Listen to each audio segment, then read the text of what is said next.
안녕하십니까? 우리는 많은 사람들과 관계를 맺으면서 살아가지요. 적절한 거리를 유지하는 것이 참 인간관계에서 중요한 것 같습니다. 우리 시대가 너무 개인주의화되고 코로나로 인해서 사람들 사이가 더 멀어졌기 때문에 친밀하고 가까워질 필요가 있습니다. 그러나 인격과 인격의 관계, 이 인격적인 관계에는 적절한 거리가 필요합니다. 예를 들어서 부모와 자식 관계, 자식을 사랑하는 마음이 지나쳐서 마치 자식의 인생을 내 것인 것처럼 부모가 자식의 미래를 결정하거나 심지어는 결혼한 자식의 가정에 지나치게 간섭하거나 부모의 주장을 밀어붙이는 것은 적절한 거리를 넘어서는 것입니다. 친구나 부부관계도 마찬가지입니다. 여러분, 종속관계라는 말을 들어보셨습니까? 친구나 배우자를 너무 믿고 너무 의지해요. 언뜻 보면 좋아 보입니다. 그런데 그 정도가 지나쳐서 아예 그 사람에게 매여버리고 집착을 하게 될 수가 있습니다. 너무 가까워진 것이죠. 적절한 거리가 필요합니다.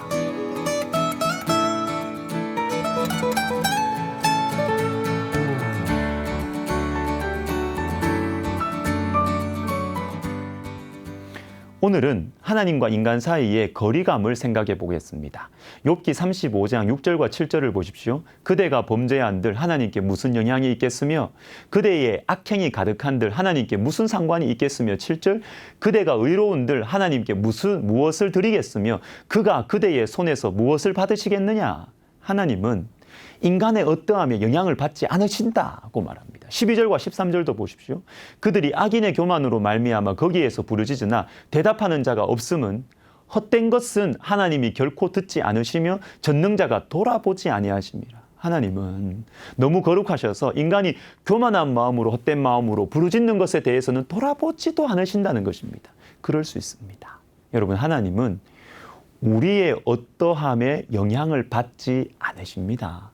우리가 실수했다고, 우리가 죄를 지었다고 하나님의 나라가 완전히 무너지는 것 아니에요. 또 관련해서 신앙이 좋으신 분들, 열정이 많으신 분들이 빠질 수 있는 착각이 있습니다. 내가 아니면 우리 교회 안 된다.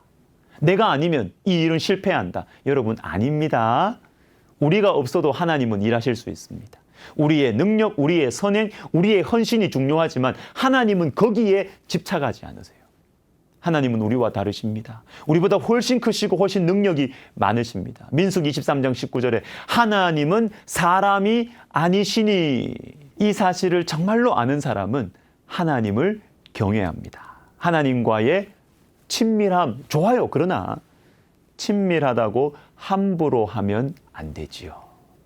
다니엘 10장 12절을 보십시오. 그가 내게 이르되 다니엘아 두려워하지 말라. 내가 깨달으려 하여 내 하나님 앞에 스스로 겸비하게 하기로 결심하던 첫날부터 내 말이 응답받았으므로 내가 내 말로 말미암아 왔느니라. 다니엘이 장차 일어날 큰 전쟁에 대한 환상을 보고 그 환상의 의미가 무엇인지 하나님의 지혜를 받고 싶었습니다. 그런데 어떻게 했습니까? 깨달으려 하여 하나님 앞에 스스로 겸비했다. 여러분, 읽지는 않았지만 앞에 나온 말씀에는 다니엘이 21일 동안 슬퍼하고 음식과 외모를 절제했다고 나옵니다. 여러분, 다니엘은요, 누구보다 하나님과 친밀했습니다. 그러나 친밀하다고 해서, 가까운 관계라고 해서 함부로 하지 않았어요. 스스로 겸비했습니다. 지혜를 알기 위해서 하나님 앞에서 절제했다는 거예요. 이것이 바로 성경이 말하는 하나님과 인간 사이의 거리감입니다.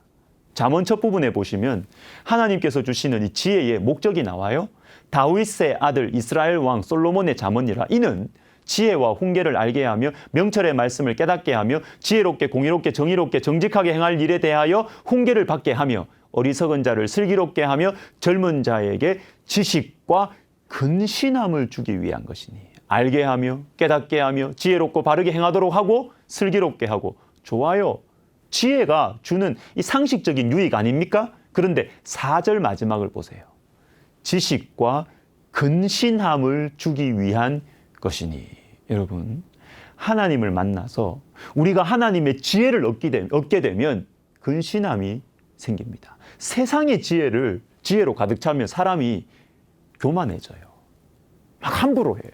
막 교만해져요. 그러나 하나님의 지혜를 얻게 되면 근신함이 생깁니다. 하나님을 만났다고, 하나님과 가까워졌다고 함부로 다 하는 것처럼 아니에요. 하나님을 정말로 만나게 되면 근신하게 되고 스스로 겸비하게 되는 것입니다. 그러나 여러분, 반대로 하나님과 너무 멀어지시면 또 안 돼요. 근신하고 겸비하는 것이 필요하지만 하나님과 멀어지시면 안 돼요. 하나님은 우리보다 훨씬 크시고 강하시지만 우리를 사랑하십니다.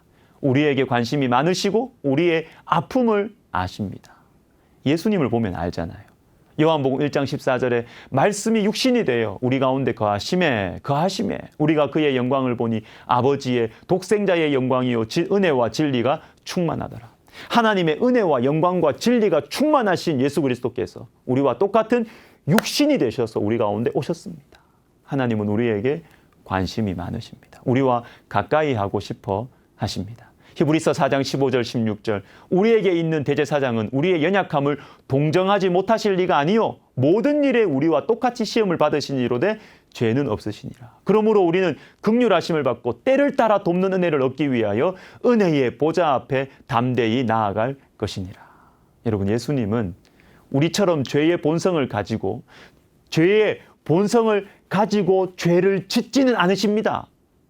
그러나 우리의 연약함을 아시고 동정하십니다. 마음 아파하십니다. 도와주십니다. 이 예수님의 품에 안겨서 은혜의 보좌 앞으로 담대히 나아가는 친밀함이 저와 여러분에게 허락되었다라는 것입니다. 사랑하는 성도 여러분, 하나님은 우리와 다르세요. 그러므로 우리 하나님을 두려워합시다. 겸손함과 근신함으로 하나님께서 세우신 교회를 섬기고 세우신 권위자와 하시는 일들을 우리가 그렇게 일하고 섬기십시다. 그러나 우리 잊지 맙시다. 하나님은 우리 곁에, 우리 속에 계십니다. 특히 고난 가운데 계실 때 잊지 마세요. 하나님은 우리의 고통을 아시고 함께 아파하십니다.